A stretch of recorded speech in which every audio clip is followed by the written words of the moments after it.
Hello everyone, and welcome back to another video. Today I wanted to talk about a different approach to programming that I think may help many of you conceptualize intelligent program design a little bit more clearly. And so I thought I would give my perspective on this because I think it's a perspective that not many people give or talk about or even think about through no fault of their own, more so just, I think, as a consequence of the culture around lifting and the way we think about exercise. So normally when we think of programming, what kinds of things do you hear? You hear questions like, should I do push-pull legs? Should I do upper-lower? Should I do a bro split? And all those splits can be great, no doubt about it, and I don't want to speak negatively, at least just in a black and white sense, about any of those things, but they're all very muscle-centric. So what do I mean by that? Well, let's give an example of the most popular split now, which is probably a push-pull legs. And this is generally how it's structured. You have days 1, 2, and 3. That could be Monday, Tuesday, Wednesday, and then sort of repeating Thursday, Friday, Saturday. And on day 1, okay, we have push. And what push really means is it doesn't really mean push. It means chest, it means triceps, and it means delts. And depending on who you're talking to, it could also mean quads and calves, but we'll just ignore that for now. On pull, what people really mean is back and biceps / elbow flexors. Shout out to those of you who understand that there are multiple elbow flexors. And then there's legs, right? And legs are legs. I don't need to list them out, right? Quads, hamstrings, calves, adductors, glutes, etc.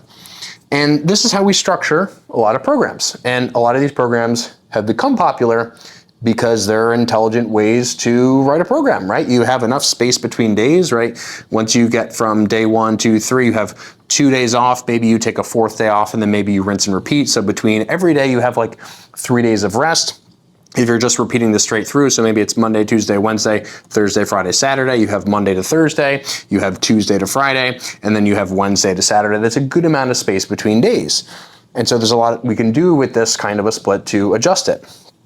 But I think for those people who are maybe a little bit more sensitive to pain, discomfort, or those who maybe have had a history of joint stress, I think that a joint-focused approach may be more intelligent in many ways than a muscle-focused approach. So what do I mean by a joint-focused approach? Well, when we structure out a program, whether it's push-pull legs, whether it's upper-lower, whether it's full body, what we basically do is we look at our schedule, we say how many days can I train during the week, or am I willing to train? And then we ask ourselves how much volume per muscle group do I need or think that I need? And then we basically split the volume up between the amount of days that we have in a way where we can recover between days, right? Very sensible, very logical. But I think a potentially more intelligent approach for many, many, many people, especially because most of you probably aren't competitive bodybuilders, is the joint-focused approach, where rather than saying, oh, we're doing chest, we're doing back, and we're doing legs, we're thinking about what joints are we training. Okay, so maybe this is where this starts to get a little bit more nuanced, but stick with me. So on a push day, what are we really training? We're training, pecs, triceps, delts, but what joints do those tissues cross? Well, my pecs, just for simplicity's sake, they cross my shoulder. My triceps, one of them crosses my shoulder, but for most triceps exercises, we're talking about elbow stress, forearm stress. And my delts obviously cross my shoulder. So here we have a shoulder day, right? And an elbow day. Shoulder, elbow, right? Day 1. What do we have on day 2? Back. Well, what joints do the muscles of the back cross if you're just talking about lats and upper back? Shoulder. And what muscle or what joints or joint do the biceps cross? For simplicity's sake, we'll say the elbow, but also obviously the shoulder as well in the case of the biceps. So already 2 days in a row, we have shoulder stress, elbow stress. Day 2, shoulder stress, elbow stress. Day 3, legs, a little bit different. We're doing everything on this day, so we'll just call that, hips, knees, ankles all together. But oftentimes, like other versions of other programs will stack leg days next to each other where the leg days are differentiated. So maybe the day 1 is quads, the day 2 is hamstrings. And although those are different muscle groups, they are muscle groups that both act around the knee, right?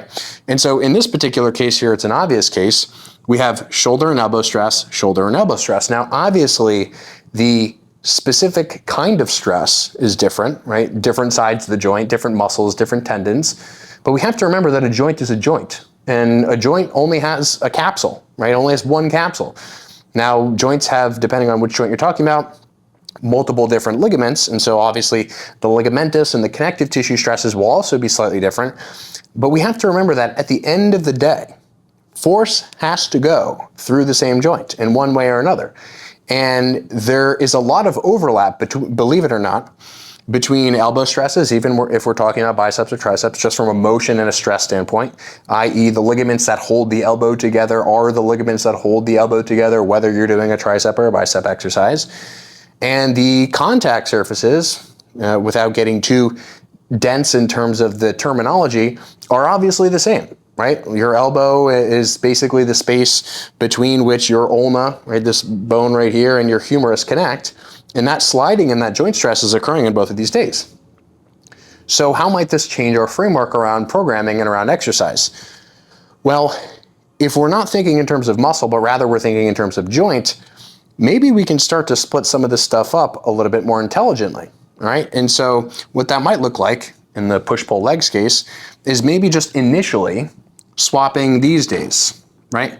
Now you might say, okay, well now you might run into the problem of if you make this one day 3 and this one day 2, so now we'll say basically the order of days could be push, legs, pull.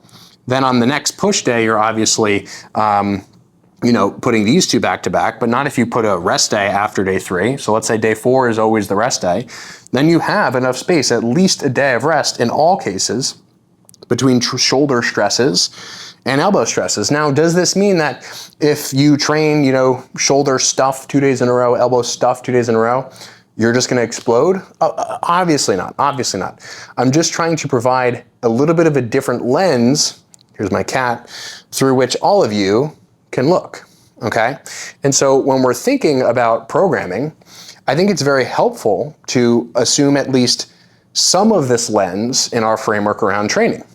So I want to just finish with an example of my current program and how I've sort of modeled this out, if I can find the eraser, so that you all can maybe see an example of how this might be done in a way that for me personally, I find really fun, really sustainable, and just long term for me, it's been just it's been the only kind of programming where everything biomechanically can feel really good day to day, muscles feel good, but eventually it's just like the program runs stale. This kind of program for me hasn't run stale. I felt fresh every single week coming into sessions. So if you're someone who's maybe looking to switch things up, or maybe this is just something you haven't tried before, this kind of framework, you should definitely, I think, give it a try. So the split is basically 1, 2, 3, 4, 5 days in a row. So you can call this Monday through Friday. Saturday and Sunday I take off. Weekends are for the rest. And day 1, I'll just do this so there's some separation.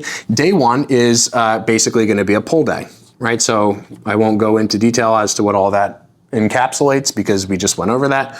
But really it's not involving elbow stuff. So maybe I should.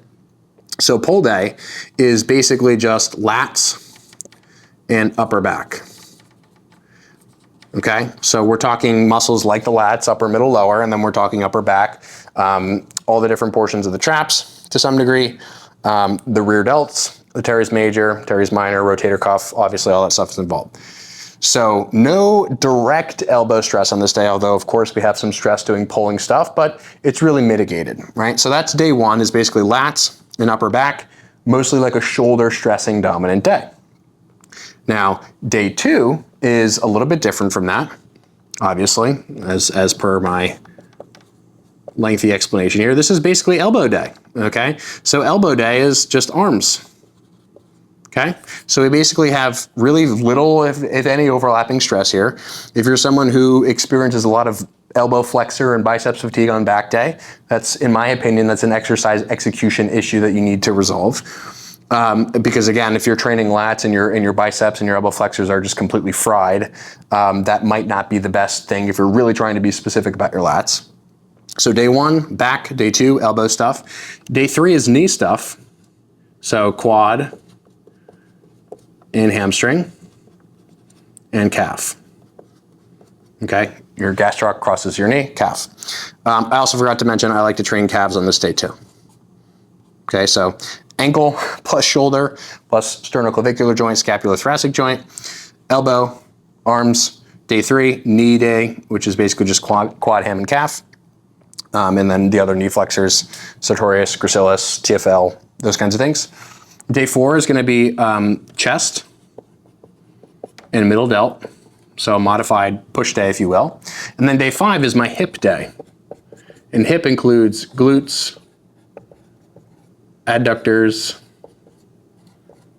and then I actually do another little calf session on this day. Right, so you see the spread here. You're seeing the pattern sort of come together. We have shoulder, SH plus ankle, ANK is ankle, elbow. Again, this is just a dominance. Like obviously, again, as I mentioned, there's overlap here, but the dominance is what we're talking about. Knee, back to shoulder, right? So we have this much rest basically between shoulder days, and then plus the weekend, plus this day. And then this day is hip with just a little sprinkle of ankle.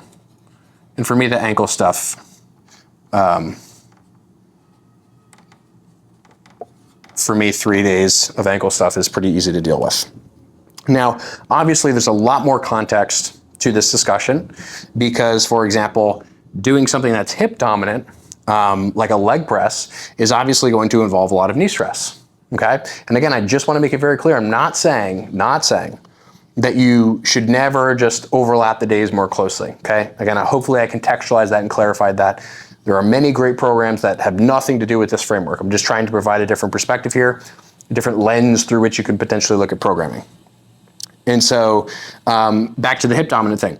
You could choose to do hip dominant things that also happen to be sort of indirectly very knee dominant. And in that case, it's like, all right, well, we have a lot of knee dominant stress here. Maybe that's a little bit tight, right? So what I like to do in my programming, and it should be evidenced through this kind of framework, is I like to be really, really specific with what I'm training. I don't prefer to do a lot of motions that are like very generalized. So what do I mean by generalized? I mean things like bent over barbell rows. I mean things like leg presses that are sort of evenly dispersed through knees and hips. I mean things that are sort of all along that line, just a really generalized press as opposed to a press that's specific to a portion of my pec. And there are, components to that we could go levels deeper there, but I'm just going to kind of leave it at that. In that when I talk about these things, keep in mind that I am talking about my framework for exercise and how I like to go about it. One might say that, my framework is more of an isolation framework. You can use that terminology if you so choose. I don't look at it that way, but I prefer to do things like, let's say, for glute training, a really, really hip dominant kickback motion, like on a machine.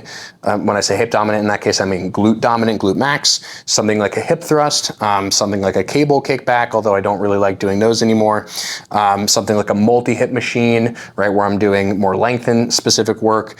And then for the adduction, abduction, something more like machine based. For the calves, obviously calves are calves, right? So you kind of can see how this can formulate a thought process that is distinct from the traditional muscle-focused process. And I personally think it's my bias that my body just feels so much better when I'm paying attention not just to the muscle, what muscles am I stressing, but what joints am I stressing, and what is the overlap between joints across subsequent days. So I hope this was a perspective that was maybe fresh, and helpful to you. Maybe you're thinking about your programming just already in a little bit of a different way, and feel free to experiment with it. If you're a personal trainer and your clients are clients who have injury histories, which most clients do, they have this little discomfort here, this little discomfort there, this can be a huge, huge, huge thing for them to start to consider, rather than just simply thinking about what muscles am I trying to train.